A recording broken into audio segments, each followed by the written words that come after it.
Tropical Storm Eta has cut across Florida, and it is off the eastern seaboard. We soon won't have to deal with it anymore. However, there's a new invest that could be a problem over the next week or so.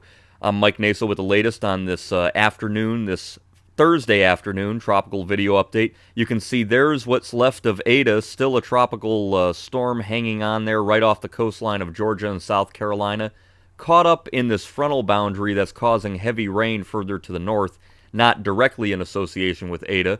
And you can see we do have this troughiness here near the Great Lakes. This is going to push on off and really jettison Eta and get it out of the way. Thank goodness. What a devastating storm this has been, especially down in Central America.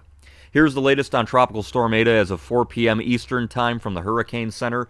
Eta was at 31.6 north, 80.6 west, winds of 40, moving northeast at 18, accelerating. No watches and warnings in effect finally. Expected to continue that motion, and by Saturday morning it should be way out here, several hundred miles to the north of Bermuda and several hundred miles to the south of Nova Scotia, heading on out, and we're not going to have to deal with it anymore. Thank goodness. Look at this wind field it's had. Devastating Category 4 winds for Nicaragua, and of course the flooding. And then tropical storm force winds from Cuba to the Bahamas and Andros Island, Florida. Hurricane winds stayed over the Gulf when it became a hurricane again, and then it weakened to a tropical storm, cut across Florida, and now most of these winds should remain offshore, although Jacksonville, you did get a lot of gusty winds earlier with this storm. We do have another tropical storm I wanted to point out, Theta. Theta is holding its own. It's at 31.7 north, 27.4 west, winds of 65. It was almost a hurricane the other day, and it doesn't look like it'll become one.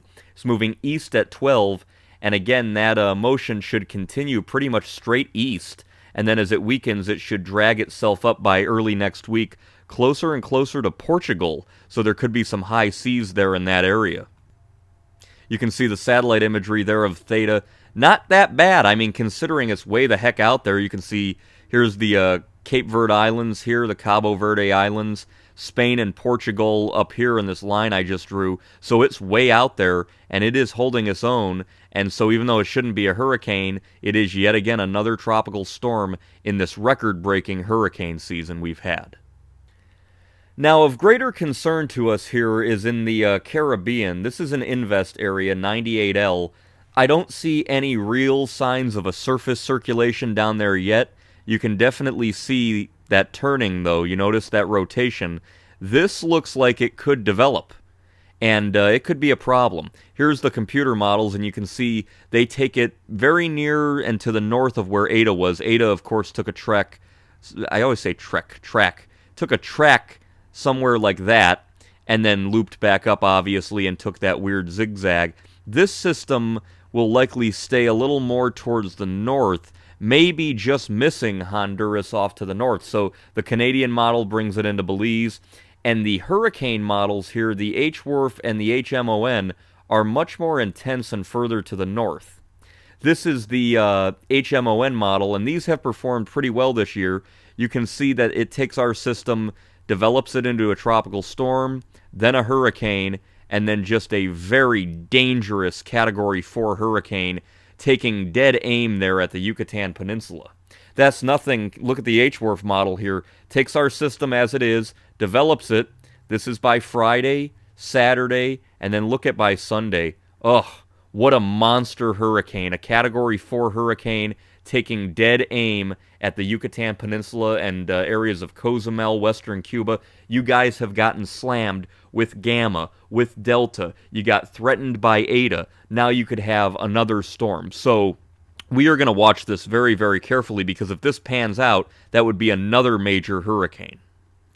Could it happen? It could happen. The Hurricane Center says high likelihood of development. You can see the wind shear, obviously. Blue and black on this map is low wind shear here, 0 to 10 knots. Look at that. Look at how low that wind shear is. Unbelievable. Right in the front of the storm, right in the track that is going to occur. You can see very, very hot water here. Even though the Gulf and further north has cooled off, the Caribbean is still hot. So hot water, check. Low wind shear, check.